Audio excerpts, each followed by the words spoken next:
கர்த்தருடைய பரிசுத்த நாமத்திற்கு மகிமை உண்டாவதாக.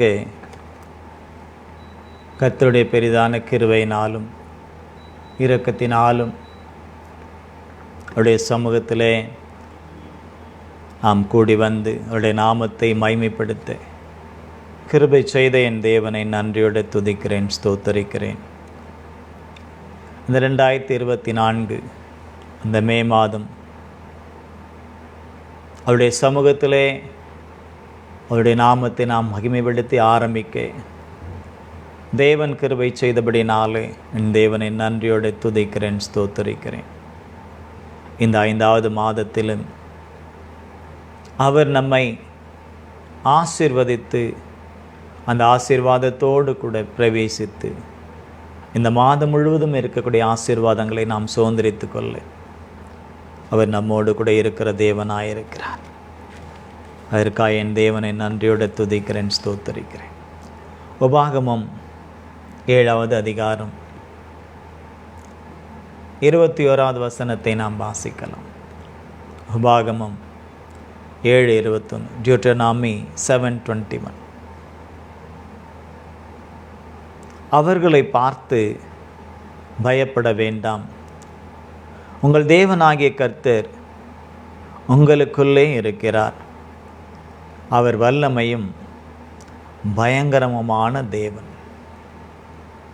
இந்த வார்த்தைக்காக என் தேவனை நான் நன்றியோடு துதிக்கிறேன், ஸ்தோத்தரிக்கிறேன்.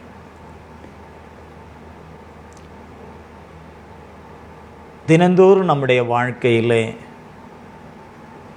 பயமுறுத்தக்கூடியதான சில காரியங்கள் உண்டு. சில விஷயங்களை நினைத்து நாம் பயப்படுவதும் உண்டு. காலங்கள் கடந்து போனாலும் சில விஷயங்கள் மேல் நமக்கு இருக்கக்கூடியதான சில காரியங்கள் மேல் நமக்கு இருக்கக்கூடியதான அந்த பயங்கள் நம்மை ஓயாமல் விரட்டி கொண்டே இருக்கிறபடினாலே அதிலிருந்து நாம் விடுபடுவது மிகவும் சிரமமான ஒன்றாகத்தான் காணப்படுகிறது.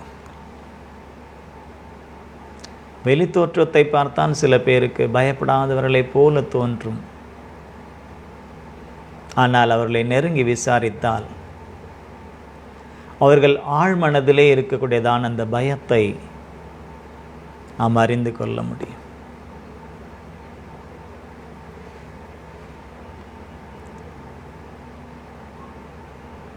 கர்த்தர் இந்த வார்த்தையை மோசேயின் மூலமாக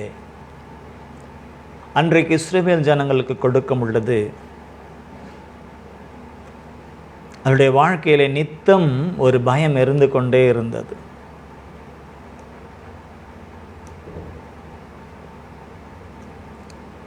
வனாந்தர அந்த ஜீவியத்திலே, அந்த வனாந்தர பிரயாணத்திலே நித்தமும் ஏதாவது ஒரு காரியங்களை நினைத்தவர்கள் பயந்து கொண்டு தான் இருந்தார்கள். தேவன் கூடவே இருந்தும் பிரத்யட்சமாக பகலிலே மேகமாகவும் இரவிலே அக்கினி ஸ்தம்பமாகவும் கூடவே இருந்தும் கூட அவருடைய மகிமையின் பிரசன்னத்தை எல்லாம் அவர்களுக்கு காண்பித்தும் கூட சீனாய் மலையில் அக்கனியாய் அவர் இறங்கின பொழுதும் கூட அவருடைய வல்லமையான மகிமையான அந்த சத்தத்தை கேட்ட பின்னும் கூட அவருடைய அதிசயங்களை அற்புதங்களை வெளியரங்கமாய் கண்டும் கூட பயம் அவர்களுக்குள்ளே இருந்து கொண்டுதான் இருந்தது.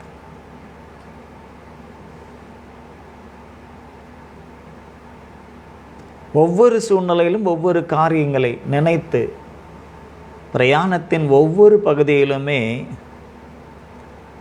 அவர்களுக்கு பயங்கள் இருக்கத்தான் செய்தது. மனுஷர்களை பார்த்து பயம் இருந்தது. அறியாத ஜாதிகள் அவர்களை கடக்கும் பொழுது, இந்த தேசங்களை கடக்கும் பொழுது அங்குள்ள சூழ்நிலைகளை பார்க்கும் பொழுது பயம் இருக்கத்தான் செய்தது. தண்ணீர் இல்லாய் என்ற சூழ்நிலை வந்த பொழுது என்னத்தை குடிப்போம் என்றதான ஒரு பயம். தண்ணீர் இருந்தும் கூட அதை குடித்த பொழுது அது மகா கசப்பாக இருந்ததினாலே அதிலும் ஒரு பயம். தேவன் மன்னாவை கொடுத்தும் கூட அதையே ஓயாமல் சாப்பிட்டு அவர்களுக்கு சலிப்புண்டானதுனால இதை தவிர வேறு இல்லையா, இப்படியே தான் காலம் போகுமா என்ற ஒரு பயம்.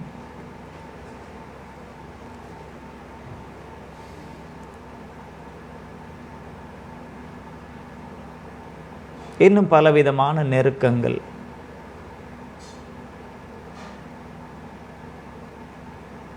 அந்த வனாந்தரத்திலே ஒவ்வொரு பகுதியாய் அவர்கள் கடக்கும்போது அந்த சீதோஷ்ண நிலைமைகள், அங்குள்ள காரியங்கள், இதையெல்லாம் அவர்கள் கண்டு உலக பிரகாரமான காரியங்களிலே பயம் இருந்ததை ஒழிய பயப்பட வேண்டியவர்களுக்கு அவர்கள் பயப்படாமல் முறுமுறுத்தார்கள். அதனால் அவர்கள் அநேக நஷ்டங்களையும் கஷ்டங்களையும் அவர்கள் சந்திக்க நேர்ந்தது. ஆனாலும் கர்த்தர் மனதுருக்கமுள்ள தேவன் கிருபையாய் அவர்களுடைய பாவங்களை எல்லாம் கூட மீறுதல்கள், அக்கிரமங்கள், முறுமுறுக்குகளை எல்லாம் மன்னித்து அவர்களை வழி நடத்தி கொண்டு வந்தார்.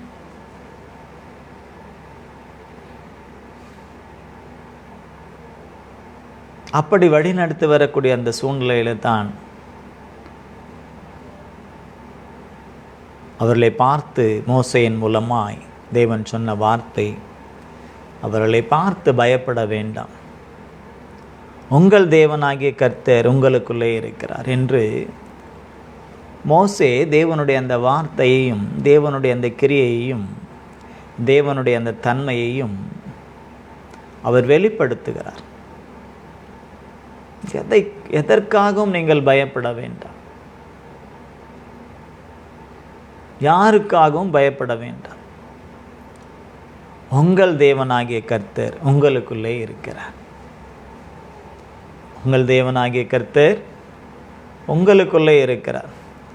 அப்படி உங்கள் தேவனாகிய கர்த்தர், உங்களுக்குள்ளே இருக்கக்கூடிய உங்கள் தேவனாகிய கர்த்தர் எப்படிப்பட்டவராக இருக்கிறார் என்றார், அவர் வல்லமையும் பயங்கரமுமான தேவன் என்று சொல்லி தேவ தன்மையை, தேவ கிரியையை, தேவனை மோசே வெளிப்படுத்துகிறார். சாதாரணமானவருடைய பிள்ளைகள் அல்ல நீங்கள், சாதாரணமானவருடைய ஜனங்கள் அல்ல நீங்கள்.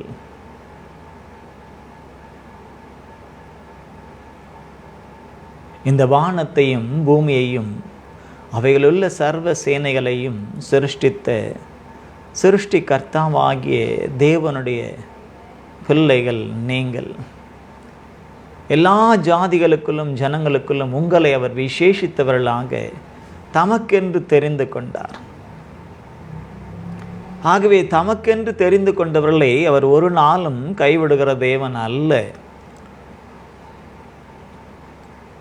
மற்றவர்களை பார்த்து, மற்ற ஜனங்களை பார்த்து, ராட்சதர்களை பார்த்து, அவருடைய கிரியைகளை பார்த்து, வனாந்திர ஜீவியத்தில் காணக்கூடியதான குறைபாடுகளை அல்லது ஏற்றத்தாழ்வுகளை பார்த்து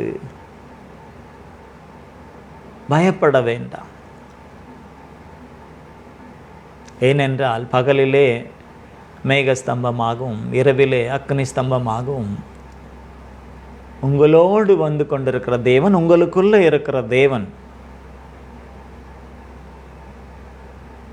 அவர் உங்களோடு கூட இருக்கிறார், உங்களுக்குள்ளே இருக்கிறார். அவர் சாதாரணமானவர் அல்ல. அவர் வல்லமையும் பராக்கிரமும் அல்ல, வல்லமையும் பயங்கரமான தேவன் என்று சொல்லி தேவன் எப்படிப்பட்டவர் என்பதை அந்த இஸ்ரவேல் ஜனங்களுக்கு அன்றைக்கு மோசே வெளிப்படுத்தினார். அருமையான கர்த்தருடைய பிள்ளைகளே, கர்த்தருடைய ஊழியத்தை செய்யும் ஊழியர்களே, சில நேரங்களிலே நமக்கும் கூட இப்படிப்பட்டதான பயங்கள் சில விஷயங்களை நினைக்கும் பொழுது தன்னை அறியாமல் கடந்து வரலாம்.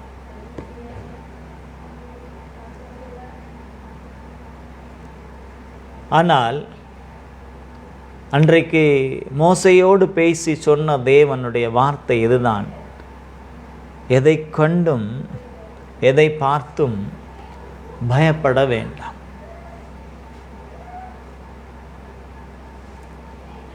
ஏனென்றால் உங்கள் தேவனாகிய கர்த்தர் உங்களுக்குள்ளே இருக்கிறார். உங்கள் தேவனாகிய இயேசு உங்களுக்குள்ளே இருக்கிறார். உங்கள் தேவனாகிய பரிசுத்த ஆவியானவர் உங்களுக்குள்ளே இருக்கிறார். இயேசுவின் நாமத்திலே பரிசுத்த ஆவியானவர் உங்களுக்குள்ளே இருந்து அவர் பிதாவினுடைய தன்மைகளை, அவருடைய கிரியைகளை வெளிப்படுத்துகிறார். அது எப்படிப்பட்டது என்றால் வல்லமையும் பயங்கரமும் ஆனது.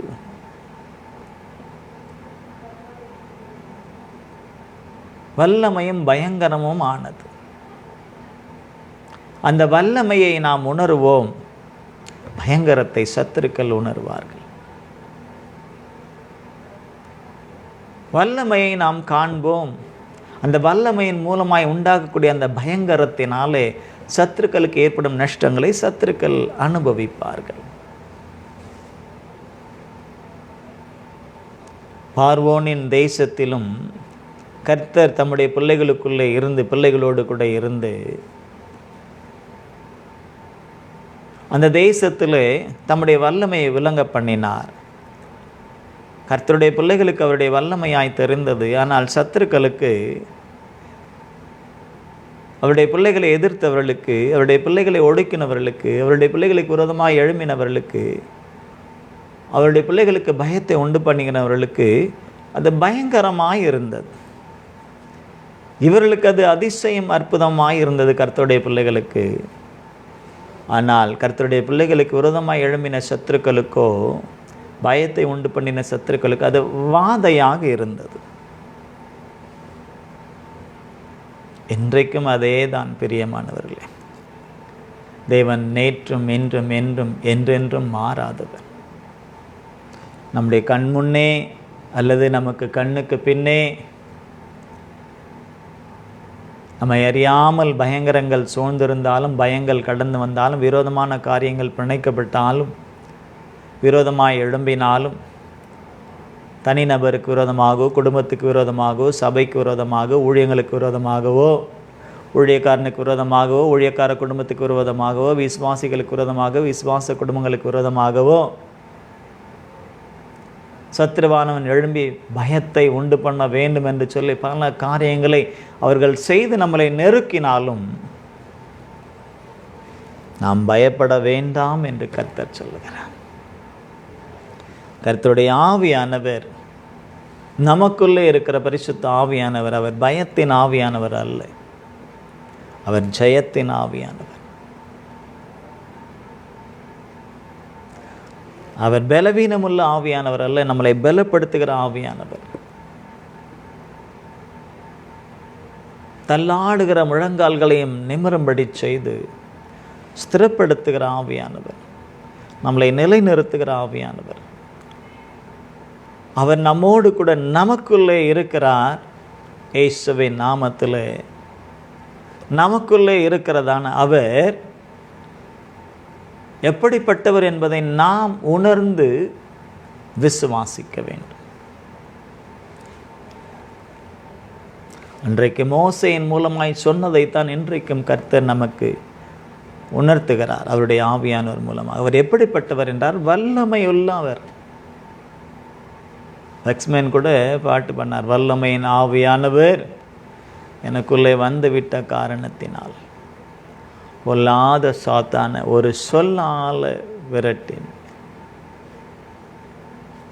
வெறும் பாட்டிலும் வெறும் வரியிலும் மாத்திரமல்ல, நம்முடைய கிரியையிலே அதை நாம் வெளிப்படுத்த வேண்டும். கிரியையிலே அதை வெளிப்படுத்த வேண்டும் என்றால் விசுவாசத்திலே நாம் உறுதியாக இருந்து அதை விசுவாசிக்க வேண்டும்.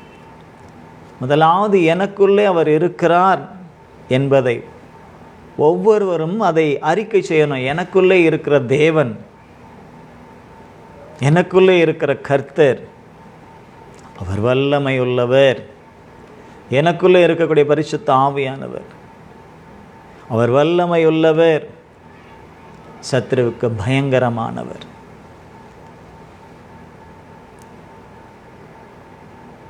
நாம் பயப்பட வேண்டிய அவசியமில்லை. சத்ருங்களுக்கு பயத்தை உண்டு பண்ணக்கூடியவர். வேத வசனம் அப்படித்தான் சொல்லுகிறார். உன்னை தொடுகிறவன் என் கண்ணின் மணியை தொடுகிறான்.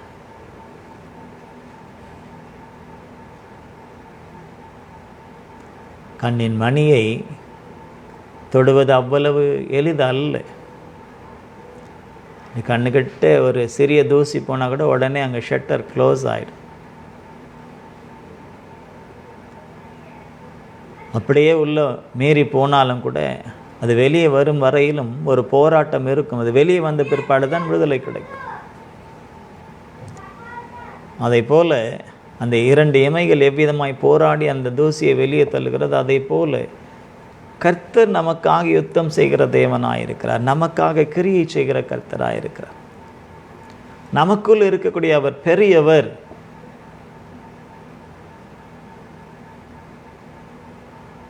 அவர் மகிமையுள்ளவர், மகிமையாய் வெற்றி சிறந்தவர். ஓங்கிய புயத்தினாலும் ஓங்கிய கரங்களினாலும் மகா பெரிய புயத்தினாலும் அன்றைக்கு வழி நடத்தினவர் இன்றைக்கும் அவ்விதமாய் தான் நம்மளை வழி நடத்தி கொண்டிருக்கிறார். அவரை போல வல்லமையும் பயங்கரமான தேவன் வானத்திலும் இல்லை, பூமியிலும் இல்லை. அவருக்கு நிகர் அவர்தான். மனுஷனுடைய கை வேலைகள், உருவங்கள், வெளி தோற்றங்கள் பயங்கரமானவைகளாக இருக்கலாம். ஆனால் நம்முடைய தேவனுடைய வல்லமைக்கும் அவருடைய பயங்கரத்திற்கு முன்பதாக அவைகள் நிற்க முடியாது. அது எவ்வளவு பெரிய பயங்கரமான ஆவின்னு சில பேர் நீங்கள் சொல்லலாம். ஐயோ இது ரொம்ப பயங்கரமான ஆவி. அது எவ்வளவு பெரிய ராட்சத ஆவியாக இருந்தாலும் சிறிய தாவீதுக்கு முன்பதாக ஒன்றுமில்லாமல் விழுந்ததை போலத்தான் நம்முடைய தேவன் நமக்கு முன்பதாக முகங்குப்புற விழச் செய்கிறவராயிருக்கிறார். ஆகவே அருமையானவர்களே, எதை குறித்தும் பயப்படாதிருங்கள். சூழ்நிலைகளை பார்த்து பயப்படாதிருங்கள். உங்களை எதிர்கொண்டு வரக்கூடிய பிரச்சனைகளை பார்த்து, இல்லை அது அன்றாடம் ஏதாவது ஒரு சிக்கல்களை உண்டு பண்ணுகிற சத்ருவின் கிரியைகளை குறித்து பயப்படாதிருங்கள்.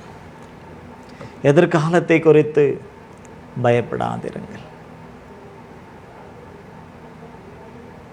ஒருவேளை வாலிப பிள்ளைகள் இருக்கலாம், அவருடைய கிரியைகள் ஒருவேளை உங்களுக்கு விகற்பமாக இருக்கலாம். அதை கண்டு நீங்கள் பயந்து கொண்டு இருக்கலாம். பயப்படாதிருங்கள். உன்னோடு வழக்காடுகளோடு வழக்காடி உன் பிள்ளைகளை ரட்சித்துக் கொள்வேன் என்று சொன்ன தேவனுடைய வாக்குத்தத்தம் நமக்கு போதுமானதாயிருக்கிறது.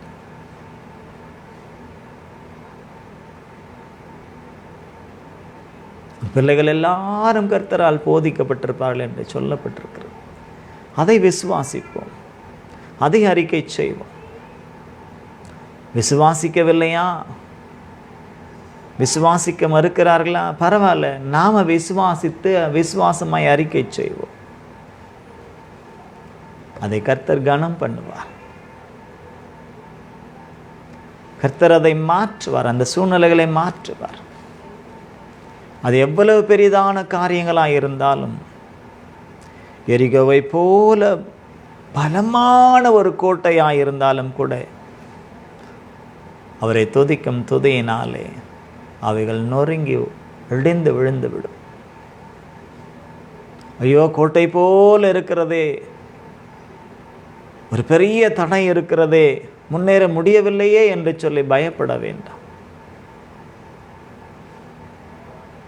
அது எவ்வளோ பெரிய கோட்டையாக, எவ்வளோ பெரிய தடையாக இருந்தாலும் தடைகளை நீக்குகிறவர் உங்களுக்கு முன்னே சென்று அந்த தடைகள் எல்லாம் நீக்கி போட்டு தடையில்லாமல் நீங்களும் நானும் பிரவேசிக்க கர்த்தர் உதவி செய்ய வல்லவராயிருக்கிறார். ஏனென்றால் அவர் வல்லமையும் பராக்கிரமம் உள்ள வல்லமையும் பயங்கரமான தேவனாயிருக்கிறார். பயங்கரம்னு சொன்னால் ஏதோ ராட்சதனை போல என்று நினைக்காதீர்கள், அந்த பயங்கரம் அல்ல.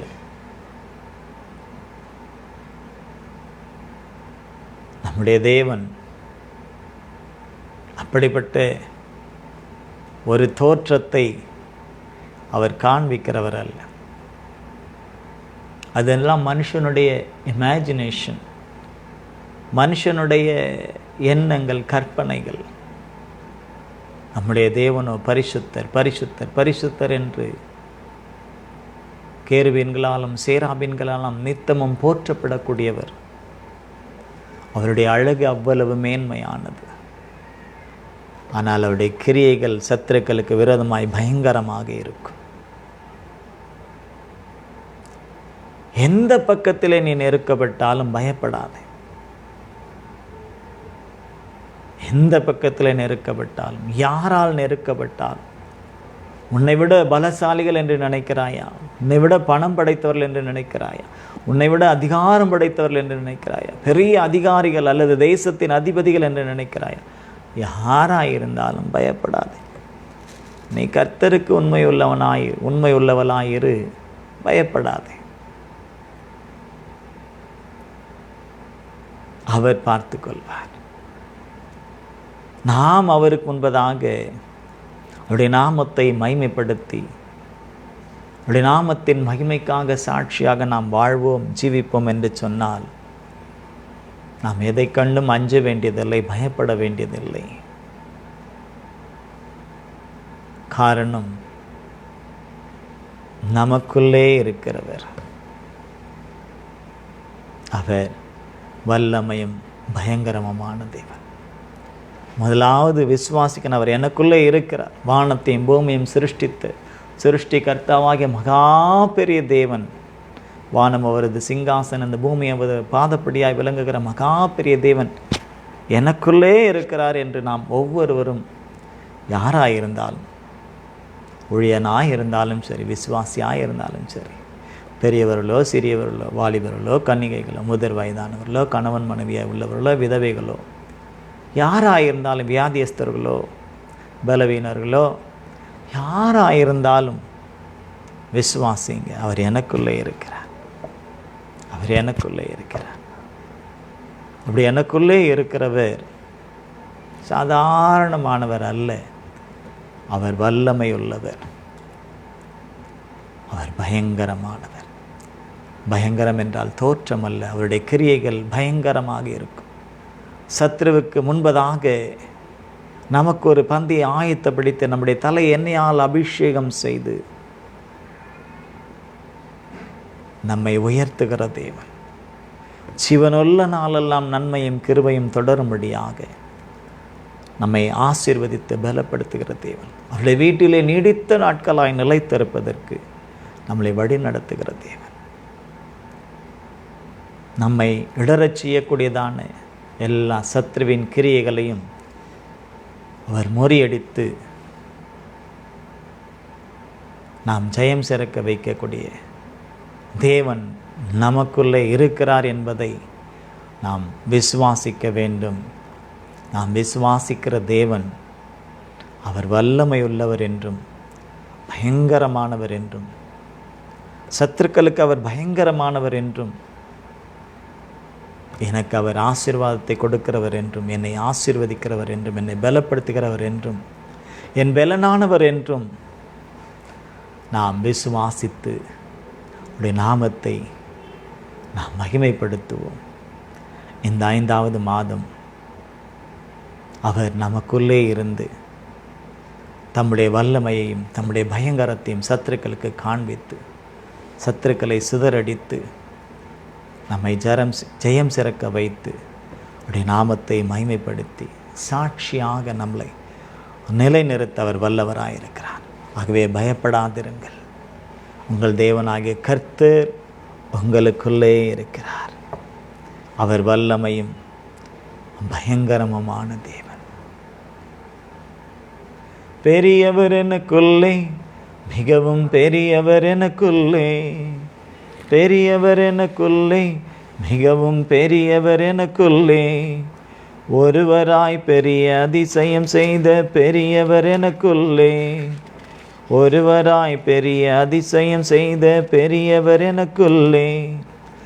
இயேசு பெரியவரே, இயேசு பெரியவரே, இயேசு பெரியவரே, இயேசு பெரியவரே, என்றும் என்றும் ஜீவிக்கின்ற இயேசு பெரியவரே, என்றும் என்றும் ஜீவிக்கின்ற இயேசு பெரியவரே, வல்லவர் எனக்குள்ளே, மிகவும் வல்லவர் எனக்குள்ளே, வல்லவர் எனக்குள்ளே, மிகவும் வல்லவர் எனக்குள்ளே, ஒருவராய் பெரிய அதிசயம் செய்த வல்லவர் எனக்குள்ளே, ஒருவராய் பெரிய அதிசயங்கள் செய்த வல்லவர் எனக்குள்ளே. இயேசு வல்லவரே, இயேசு வல்லவரே, இயேசு வல்லவரே, இயேசு வல்லவரே, என்றும் என்றும் ஜீவிக்கின்ற இயேசு வல்லவரே, என்றும் என்றும் ஜீவிக்கின்ற இயேசு வல்லவரே, என்றும் என்றும் ஜீவிக்கின்ற இயேசு வல்லவரே. ஆமென். அல்லேலூயா. நமக்குள்ளே இருக்கிறவர் அவர் வல்லமையும் பயங்கரமுமான தேவன். நம்மை ஒப்பு கொடுத்து, விசுவாசத்தோடு நம்மை ஒப்பு கொடுத்து நன்றி செலுத்தி செபிக்கலாமா? பரலோக பிதாவே, உமக்கு நாங்கள் நன்றி செலுத்துகிறோம். எங்களை சூழ்ந்திருக்கக்கூடிய எல்லா பயத்தையும் நீக்கி நாங்கள் பயப்படக்கூடாது என்று சொல்லி, நான் உங்களுக்குள்ளே இருக்கிறேன் என்று சொல்லி, உங்களுக்குள்ளே இருக்கிற நான் வல்லமையும் பயங்கரமான தேவன் என்பதை எங்களுக்கு விளக்கி காண்பித்து உணர்த்தி, அந்த உணர்வோடு நாங்கள் ஒவ்வொரு நாளும் வெற்றி சிறக்க வேண்டும் சத்ருவின் கிரியைகளை என்பதை உணர்த்தி கொடுத்து, இந்த நல்ல வார்த்தைகளுக்காக, சத்தியத்திற்காக உமக்கு நாங்கள் நன்றி செலுத்துகிறோம். ஆமாண்டவரே, நீர் எங்களுக்குள்ளே இருக்கிறவர், எங்களுக்குள்ளே இருக்கிற நீர் வல்லமையுள்ளவர், பயங்கரமானவர். ஆகவே உம்மை கொண்டு தான் சத்துருக்கள் பயப்பட வேண்டுமே ஒழிய சத்துருக்களை பார்த்து நாங்கள் பயப்படக்கூடாது, சத்துருவின் கிரியைகளை பார்த்து நாங்கள் பயப்படக்கூடாது என்று சொல்லி நீர் கொடுத்த இந்த நல்ல வார்த்தைக்காக, வாக்குதத்தத்திற்காக உமக்கு நாங்கள் நன்றி செலுத்துகிறோம். கொடான கோடி ஸ்தோத்திரத்தை நாங்கள் ஏறெடுக்கிறோம். தொடர்ந்து மத சித்தத்தின் மத்தியிலே நீர் எங்களை நடத்தும். ஒவ்வொரு நாளும், ஒவ்வொரு மலித்துளி வேலையிலும், வீட்டிலும் வேலையிலும் செல்லக்கூடிய ஒவ்வொரு இடத்திலும் நீர் எங்களுக்குள்ளே இருப்பதையும், அந்த வல்லமையோடும் பயங்கரத்தோடும் எங்களுக்குள்ளே இருந்து நீர் அதை விளங்கச் செய்வதையும் நாங்கள் உணர்ந்து உம்முடைய நாமத்தை நாங்கள் மகிமைப்படுத்தி விசுவாசத்தோடு ஜெயம் சிறக்க உம்முடைய பரிசுத்த ஆவியானவர் மூலமாக இயேசுவின் நாமத்திலே தொடர்ந்து நீர் எங்களை நடத்தும்படியாக, எங்களை கரம் பிடித்து நடத்தும்படியாக கரத்தில் எங்களை ஒப்பு கொடுக்கிறோம். ஏற்றுக்கொள்ளும், அங்கீகரியும், ஆசீர்வதி. இந்த பிள்ளைகள் எல்லாரையும் நீர் அவ்விதமாய் கரம் பிடித்து நடத்தி ஆசீர்வதித்து, இந்த மாதம் மாத்திரமல்ல, தொடர்ந்து வரக்கூடிய நாட்களில் உடைய வல்லமையும் பயங்கரத்தை நாங்கள் வெளிப்படுத்தி மத நாமத்தை நாங்கள் மகிமைப்படுத்தி, தைரியத்தோடு மத நாமத்தை நாங்கள் மகிமைப்படுத்தி இந்த பூமியிலே ஜெயம் சிறக்க, வெற்றி சிறக்க இந்த பரிசுத்த ஆவியானவர் மூலமாய் நீர் எங்களை நடத்த வேண்டுமா நாங்கள் செபிக்கிறோம். எங்களை ஒப்பு கொடுக்கிறோம். ஏற்றுக்கொள்ளும், அங்கீகரியும், ஆசீர்வதி. சகல துதி கனம் மகிமை உமக்கு நாங்கள் செலுத்துகிறோம். எங்கள் அன்பின் பரலோக பிதாவே. ஆமென், ஆமென், ஆமென். என் ஆத்துமாவே கர்த்தரை ஸ்தோத்திரி, என் முழு உள்ளமே அவருடைய பரிசுத்த நாமத்தை ஸ்தோத்திரி. என் ஆத்துமாவே கர்த்தரை ஸ்தோத்திரி, கர்த்தர் செய்த சகல உபகாரங்களையும் மறவார். நம்முடைய கர்த்தராகிய இயேசு கிறிஸ்துவினுடைய கிருபை, பிதாவாகிய தேவனுடைய அன்பு, பரிசுத்த ஆவியாருடைய அந்யோன்ய ஐக்கியம் நம் அனைவரோடும் எல்லா பரிசுத்தவான்களோடும் கூட வருகை மட்டும் தங்கி தரிப்பதாக. ஆமென், ஆமென். ஹல்லேலூயா, ஹல்லேலூயா, ஹல்லேலூயா. கர்த்தர் உங்களை ஆசீர்வதிப்பாராக. பயப்படாதிருங்கள், உங்கள் தேவனாகிய கர்த்தர் உங்களுக்குள்ளே இருக்கிறார். அவர் வல்லமையும் பயங்கரமுமான தேவன். ஆமென், ஆமென், ஆமென். God bless you.